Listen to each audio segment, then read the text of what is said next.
December 1st, 1948. The day began like any other, with the promise of sunshine and warmth. The coastal town of Adelaide, South Australia, was bustling with life as people went about their daily routines, unaware of the dark mystery that was about to unfold. The sun beat down on Somerton Beach. The golden sands glistened under the bright rays, inviting locals and tourists alike to bask in its glow. It was a day for picnicking. Families spread out their blankets, children played with beach balls, and the air was filled with laughter and the scent of the ocean. For swimming, for life. The waves lapped gently at the shore, and swimmers enjoyed the cool, refreshing water. But death had other plans. Amidst this lively scene, something sinister lurked, unnoticed by the carefree beachgoers. The couple strolling along the shore noticed him first. They were enjoying a romantic walk, hand in hand, when they stumbled upon an unusual sight. A man lying prone on the sand. At first glance, he appeared to be just another sunbather, perhaps taking a nap under the warm sun. He looked almost peaceful, as if asleep, but something was wrong. He was oddly positioned. His body lay in a manner that seemed too deliberate, too staged. His head rested against the sea wall, providing an eerie backdrop to the scene. His legs stretched out perfectly straight. It was as if he had been carefully placed there, in a position that defied the natural chaos of death. One arm lay by his side, relaxed and untroubled, the other bent at the elbow, as if he had been in the middle of a casual gesture. A cigarette resting on his collar, untouched. They called the police. The man was dead. He hadn't drowned. The cigarette, a small detail, added to the growing sense of unease. There were no marks on his body, no bruises, no cuts, nothing to indicate a struggle or foul play, no signs of a struggle. It was as if he had simply ceased to live, without any external cause. He was well dressed in a suit and tie, an odd choice for a day at the beach. His attire suggested he was a man of some means, or at least someone who cared about his appearance. But all the labels on his clothes had been meticulously removed. Who was this man? The absence of labels hinted at a deliberate attempt to conceal his identity. And why did he look so undisturbed? The police searched him. No wallet, no identification, nothing that could give them a clue about who he was or why he was there. Just a few odd items. A pack of cigarettes, a used bus ticket, items that seemed mundane but were now pieces of a perplexing puzzle, and a scrap of paper ripped from a book. This small fragment would soon become a key piece of evidence. The paper bore a single phrase, printed in distinctive typeface. Tamam Shud. These words, meaning ended or finished, were the final clue in a baffling enigma. It was the beginning of one of the most baffling mysteries in Australian history. The case of the Somerton Man would captivate the nation and the world, leaving behind more questions than answers. The body, now known as the Somerton Man, was taken for an autopsy. The results were perplexing. The medical examiner, a seasoned professional, had never encountered a case quite like this.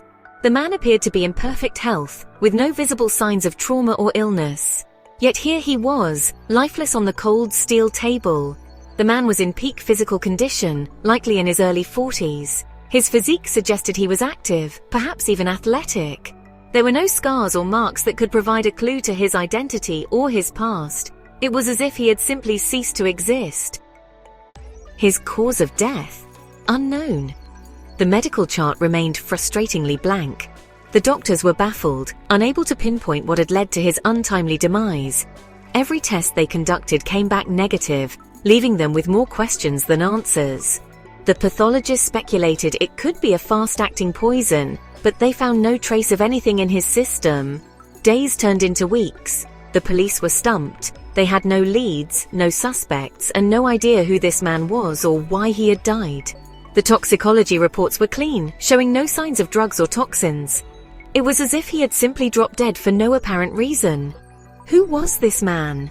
The question haunted the investigators. They scoured missing persons reports, hoping to find a match, but came up empty-handed. His face, though distinctive, did not appear in any database. It was as if he had never existed. Why were there no records of him anywhere? The lack of identification was troubling. No driver's license, no passport, no credit cards. It was as if he had been meticulously erased from existence. The missing clothing labels and lack of identification suggested someone was trying very hard to conceal his identity. His clothes were of good quality, but every label had been carefully removed. His wallet was empty, devoid of any personal items or clues. It was a deliberate act meant to obscure who he was and where he came from. The phrase Tamam Shud, they discovered, was Persian for the end or finished. It was a cryptic message found on a tiny scrap of paper hidden in a secret pocket of his trousers. The words were haunting, suggesting a finality that sent chills down the spines of those who read it. It was a phrase found in the final pages of a collection of poems called The Rubaiyat of Omar Khayyam. This book, a meditation on life, death, and the fleeting nature of time, seemed to hold a clue. But what did it mean in the context of this mysterious death? The book was a meditation on life, death, and the fleeting nature of time. It spoke of the impermanence of existence, a theme that resonated deeply with the enigma of the Somerton Man. Was this a philosophical statement, or a clue left by someone who knew him? Was the Somerton Man trying to send a message? The investigators pondered this possibility. The note, the book, the meticulous erasure of his identity, all pointed to a deeper mystery. Was he a spy, a fugitive, or simply a man who wanted to disappear? Or was it a cruel taunt from his unknown killer? The possibility of foul play loomed large. Was someone out there, watching, knowing they had committed the perfect crime? The case of the Somerton Man remains one of the most baffling mysteries of the 20th century. A puzzle that continues to intrigue and confound to this day. The mystery deepened. The more the investigators dug, the more questions arose, each more perplexing than the last. Months later, a man came forward claiming he found a copy of the Rubaiyat in his car. This revelation added another layer to the enigma. He said he had no idea how it got there, but a strange detail caught the eye of the police. The book seemed ordinary at first glance, but it held secrets within. On the back of the book, scribbled in faint pencil, were 5 lines of seemingly random letters. These letters, though appearing random, hinted at a deeper hidden message. Code breakers were called in. The letters, they confirmed, formed a cipher. This discovery suggested a level of sophistication and planning that was unexpected. Could this be the key to unlocking the Somerton Man's identity? The detectives hoped so, but the cipher was complex and elusive. The Cold War had just begun, and Australia, like much of the world, was gripped by paranoia. Every shadow seemed to hide a potential threat, every stranger a possible spy. Was the Somerton Man a spy? The possibility seemed more plausible with each passing day.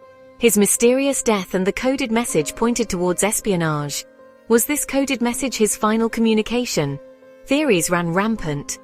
Some believed it was a message to his handlers, others thought it was a clue to his true identity. Some speculated he was a disgruntled lover, driven to suicide. The idea of a tragic love story added a human element to the cold facts. Others whispered about secret societies and underworld dealings. The intrigue grew as more theories emerged, each more fantastical than the last. But the lack of concrete evidence left every lead running cold. The case remained unsolved, a puzzle with too many missing pieces, leaving everyone to wonder about the true story behind the Somerton Man. One of the biggest breakthroughs came when police released a plaster cast of the Somerton Man's face. A woman came forward, claiming to recognize him. She said his name was Robin, and that he had visited her house shortly before his death. She also revealed a startling detail. Robin had been carrying a suitcase, which had mysteriously vanished. The police tracked down the missing suitcase at a train station locker. Inside, they found more clothes with the labels removed, confirming their suspicions that someone was deliberately trying to erase the Somerton Man's past. But who was Robin? And what was he hiding? The woman, identified as Jessica Thomson, refused to divulge anything further about her relationship with Robin. Her reticence only fueled suspicions. Was she protecting his identity, or was she involved in his death? Despite the tantalizing clues, the Somerton Man's case went cold. Years turned into decades. The coded message remained unbroken.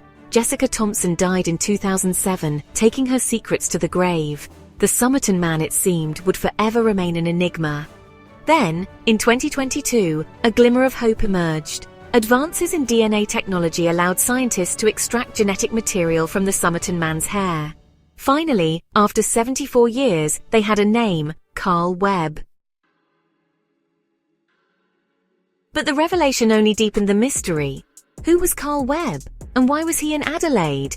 Records showed he was an electrical engineer from Melbourne, but there was no obvious link to espionage, to Jessica Thomson, or to any of the other puzzling details of the case. Today, the Somerton Man story remains one of the most perplexing unsolved mysteries of all time. Was he a spy, caught in a web of Cold War intrigue? A heartbroken lover who chose a dramatic end?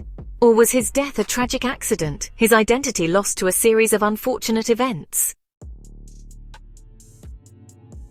We may never know the full truth behind this mystery, but the Somerton Man story continues to capture our imaginations and intrigue. It is a stark reminder that even in our modern world, some secrets refuse to stay buried forever.